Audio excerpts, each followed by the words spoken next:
Okay, so the way we're going to transition here from being very primarily skin-oriented in terms of the different preparation types to expand out to the other sorts of things. And the way we're going to structure this is Ed and I are going to kind of tag team here, and that I'll explain that in a second. But I think one of the things that you can see through these talks we've just heard is that whether you're just looking at a study skin, there's so much data contained in specimens at so many different levels. There's molecular data, whether it's genetic or in the case of isotopes, just sort of environmental indicators. There's morphological structure. There's just tons of information, even if we're just looking at skins.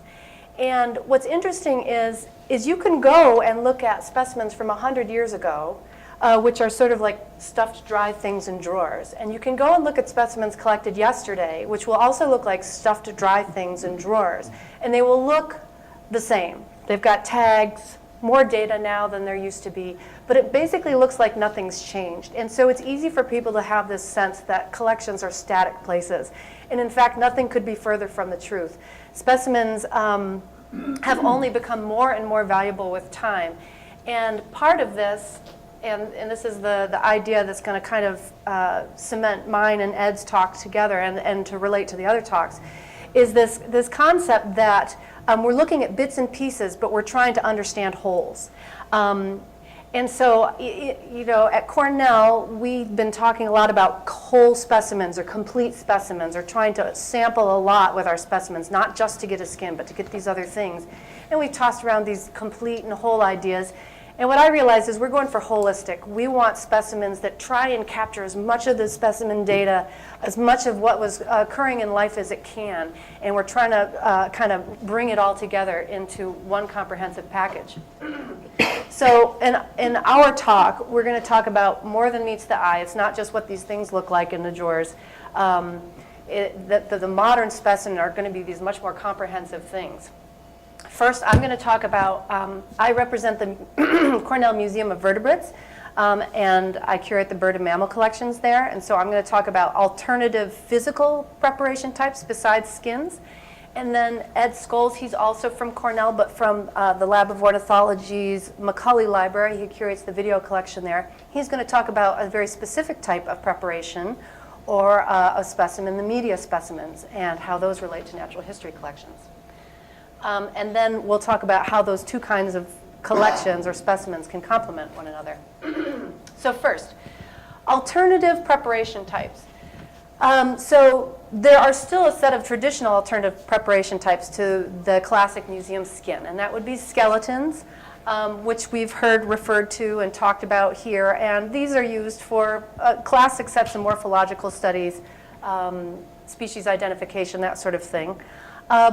Increasingly, people are starting to prepare pickles or alcohol-preserved specimens.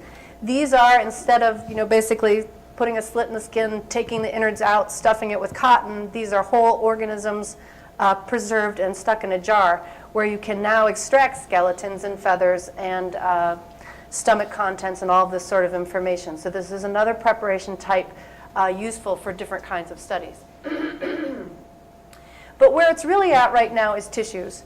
And as Mark was referring to, nowadays we're much more likely, it's standard protocol to take tissues when people sample specimens.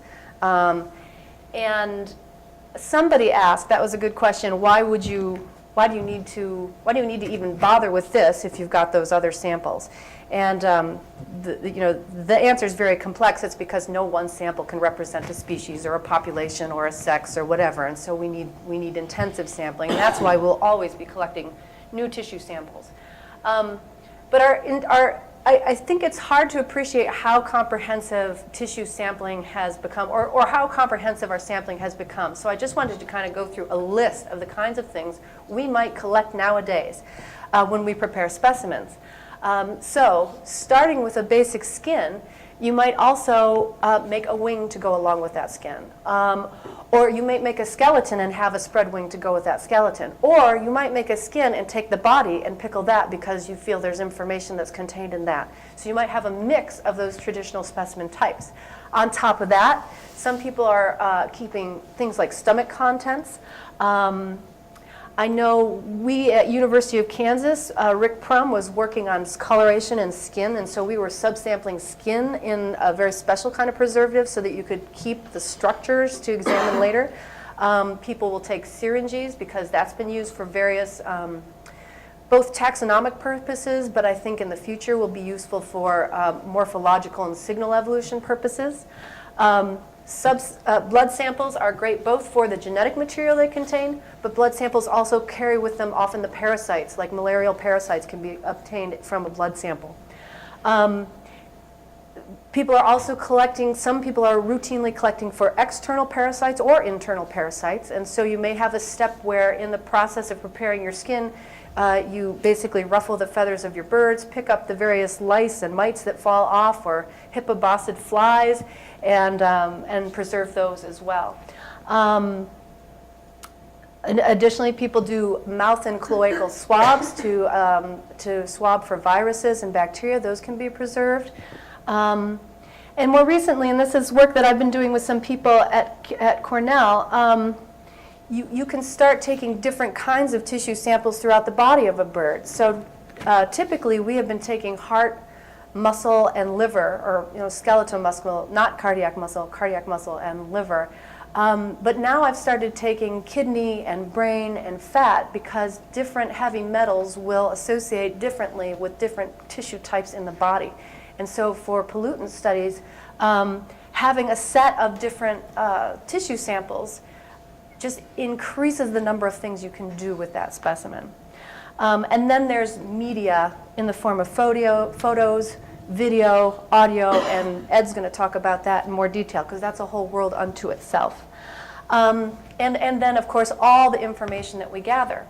So when you look at this huge body of data that we're gathering, that's sort of a potential.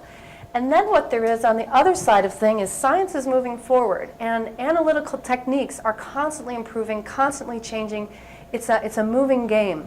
And in the meantime, as these things develop, our utility for those things, our ability to have material that can answer those questions is sort of standing in the way. It's just ready there. So phylogenetics has revolutionized the value of collections. Just the very idea of knowing how things are related allows character evolution with any kind of specimen preparation type that you can think of.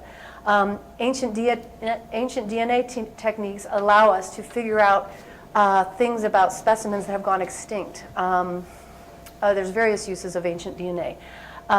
You can do population level analyses with haplotype analyses. And more recently, there's the next gen sequencing and gene expression studies. And we have the potential to contribute to those kinds of studies as well. And I'm going to talk about the gene expression thing in particular at the end. Stable isotope analyses to tell you something about the environment that an organism grew in, and or its sort of place in its ecological world. There's just been all of these demographics, and then there's just imaging and morphological things, scanning electron micrographs, CT scans, morphometric methods, photospectrometry. Our ways of even just visualizing or looking at what we have also expanded. So the utility of specimens has partially changed because we're changing what we consider a specimen and what we collect, but it's also changing because our ability to examine is constantly changing and updating. So in terms of physical specimens, we're now collecting more data. We're collecting more types of data. We have a whole different world of analyses that is available to us now that wasn't historically, which means that the use of collections is just constantly expanding, right step in step with biological science itself. And that's for research and education and conservation. So I'm just going to leave that there, and then I'm going to hand this over to Ed.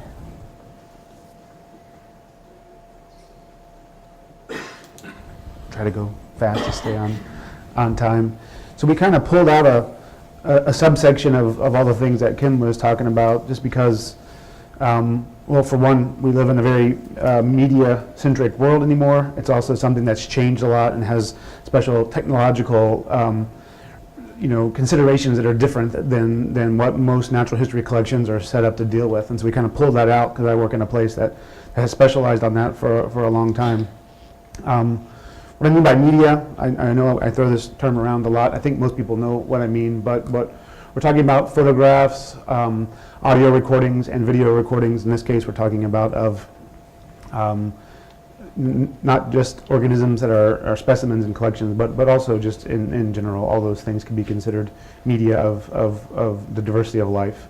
Of course, these are just different particular forms of storage for digital audio-visual information, and it's not even just digital in many cases. So, of course, I think in ornithology, this is something that we're all acutely aware of, just because the acoustic component of avian biodiversity is really important. And, if a picture is worth 1,000 words, how many words does it take to describe a song like this?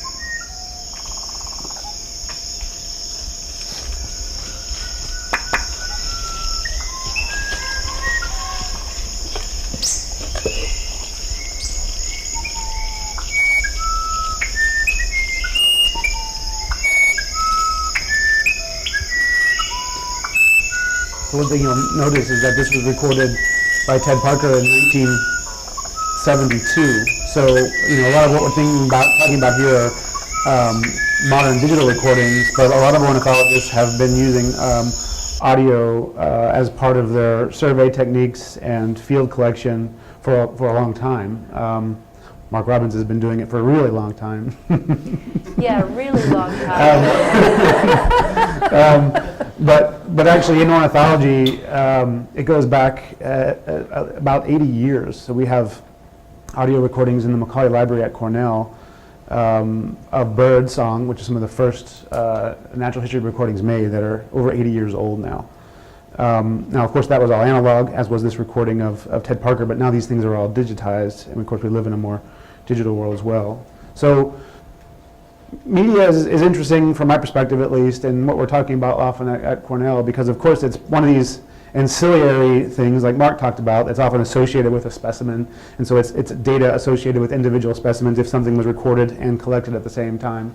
And there's a lot of interesting information that can be extracted then from that media recording, whether it's associated with a specimen or not, that allow us to measure aspects of the phenotype that aren't otherwise preserved in the specimen. So of course, like this Oripindula here, we can generate a spectrogram.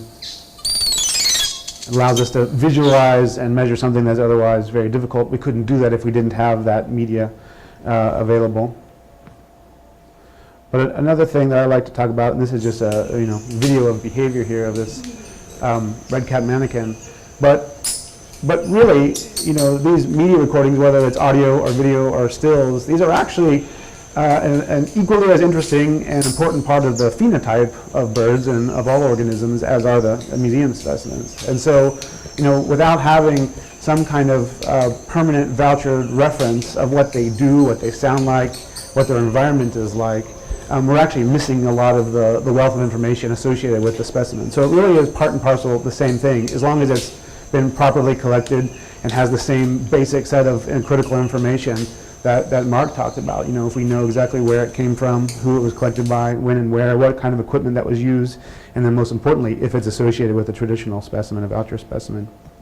So of course, modern technology has made this much more accessible to all of us. I mean, probably a lot of us are walking around with a media recording device in our pocket, whereas back at the beginning, when people first started doing recording of wildlife, it was something that was only for experts with a lot of money and a lot of space and a lot of time. Now we can do it much easier. It's much more accessible to us. We're also much more familiar with it in the digital world.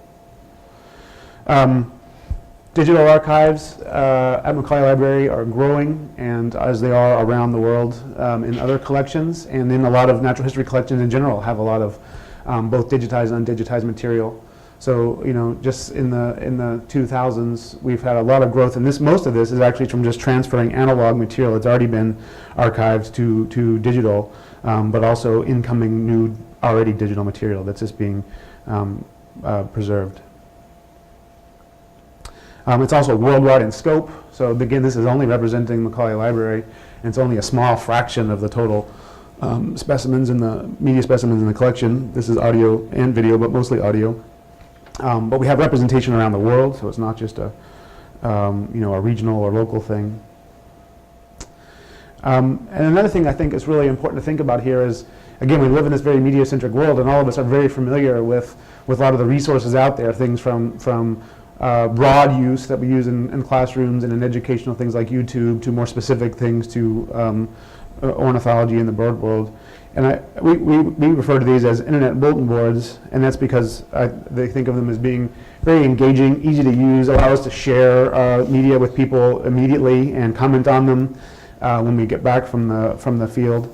But there are other considerations that some of the bulletin boards aren't for all the great things that they are, and that is they don't necessarily, and hopefully they'll all aspire to if that's their mission, but they don't necessarily have the same long-term goals as natural history collections do. In the Macaulay Library, we really think of our stuff as a place for a permanent archival on par with a natural history collection. And so we have, you know, standards associated with how the material is treated and preserved, how data is verified, and then we have a long-term view. Basically, anything that goes into Macaulay Library is expected to be there in, you know, 100 years from now. Like I said, we have recordings that have been there for 80 years, and there's really, once they're digital, there's no reason why they couldn't be there forever, unlike the several thousand years, perhaps, that a traditional specimen may last, hopefully longer. So, whether we're talking about something that is associated with a voucher specimen or not, I just want to make the point that if you have these things, where if you make a strong effort to start with the highest quality source material and have a high fidelity reproduction of either that behavior or sound from the field, and then transfer that through different media formats as you try to preserve it for longevity, if you could verify data, if you have a commitment to preservation and security, this is really no different in this kind of media collection than the famous photograph that Chris showed of what I would say, you know, a traditional natural history collection, the kind that we all know and are familiar with. And so the difference there from, say, the media bulletin boards is the element of curation, right? And that these are curated by experts who have training in media archival methodology as well as biology. So, of course, media use, we've talked about this a lot already in some cases, but in birds, bird song in particular, most of Macaulay Library is acoustically oriented, but serves a really prominent role in alpha taxonomy and species descriptions. So a lot of species have vocal vouchers associated with them. Some species can't really even be fully differentiated without song, and Macaulay Library has a lot of those vouchers in there.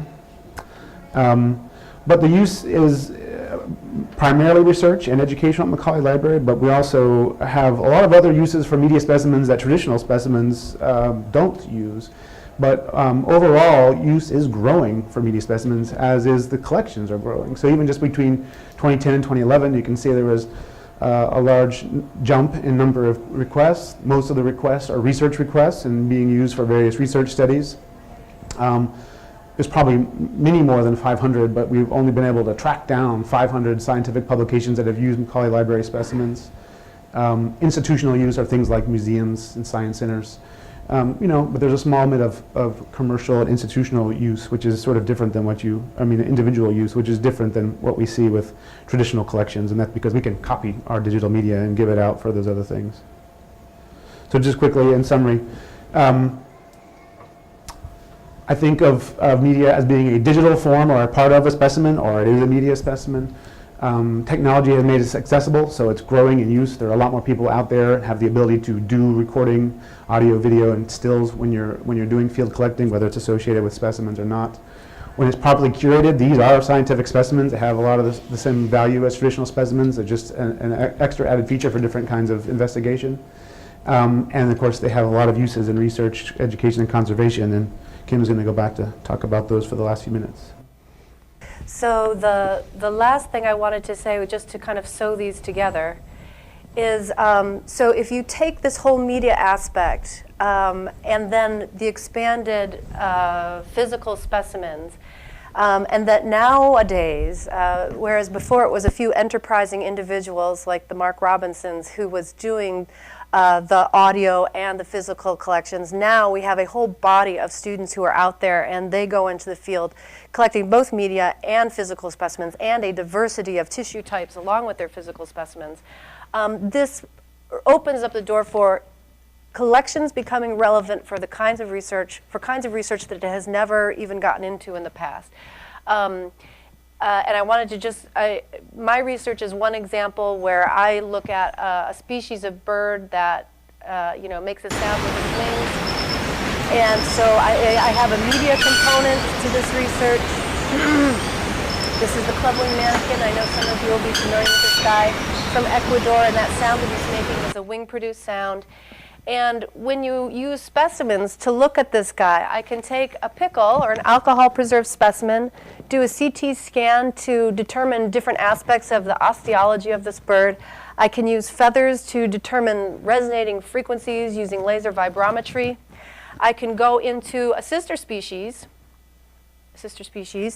do similar things, look at it behaviorally, look at it osteologically, look at its feathers' resonant frequencies, and start to do comparative studies of the biology of a clade of organisms. And people are starting to do this where they're combining signal evolution, sounds, and morphology and ecology, all of these sorts of things. So Natalie Seaton and her husband Joseph Tobias do work on speciation in antbirds by examining the relationship between their songs, ecology, and speciation. Liz Derryberry comes from the world of behavior, and she has been looking at bill morphology and how that relates to the different sounds that, for instance, woodcreepers make. And most excitingly, this summer, I was working with a grad student at Cornell. Her name is Petra Dean. She's looking at song production in song sparrows and swamp sparrows. She was extracting the brains of these birds, getting them on ice within 5 minutes so that she can freeze them, laser dissect them, and do gene expression with the brains of these birds. And we have a complete set of museum skins and tissue samples that are accompanying those these specimens that are going to be looked at for looking at neuroanatomy, song expression, and ultimately that can be looked at a clade-wide level. And with this tissue sampling, we just have 1,000 things we can do with it. So so I think to me, I feel like it's a very exciting time. It's sort of the digital revolution, both in how we get access to data and how we can collect data and then how we can analyze data, has just really turned the corner on collections, where its utility, their utility going forward into the future is just going to be just surprising what they can do. So the frontier continues to expand. Specimens are becoming more and more powerful in their ability to answer questions, especially the more complete we make any one specimen. And that a lot of times there seems to be a feel of conflict between natural history collections and conservation, and I think we have to stop having that sense and start looking at collections as one critical piece in the world of research that we need to do to preserve biodiversity. In particular, all of these specimens essentially are time capsules, recording a place, a time, and a species and what is now. And with time coming, with changes coming down the line, with things like climate change, what is now, what we take for granted about the population biology of these species, is going to be critical information for probably preserving them in the next century. And so it's not a time to stand down. It's a time to step forward and really embrace the value of these things and the potential of scientific collections in the totality of the research that they can accommodate or address. So that's it. Thank you.